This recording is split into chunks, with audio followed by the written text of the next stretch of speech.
আজকে আমি শিম ভর্তা করে আপনাদের দেখাবো। শিরগুলো আমি সারিয়ে আস্তে আস্তে রেখেছি।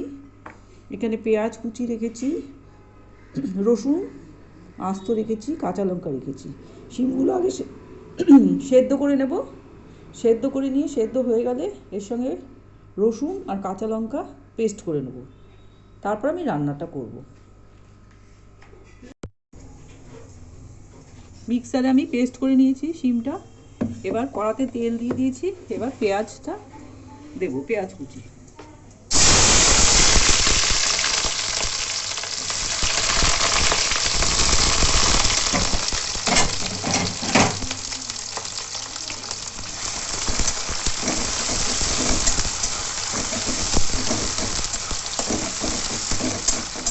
পেঁয়াজটাকে ভালো করে ভেজে নিতে হবে।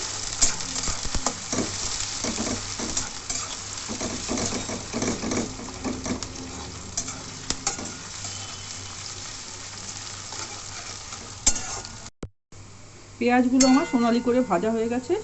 এবার আমি এই মিক্সারটা দিয়ে দেবো, যেটা আমি বেটে রেখেছি। কাঁচা লঙ্কা, রসুন আর শিম। এটা গরম ভাতের সঙ্গে খেতে খুব ভালো লাগবে। শিমের ভর্তা।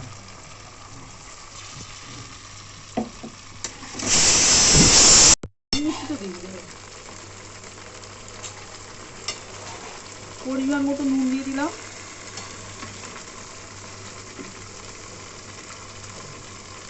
একটু মিষ্টি দিলাম।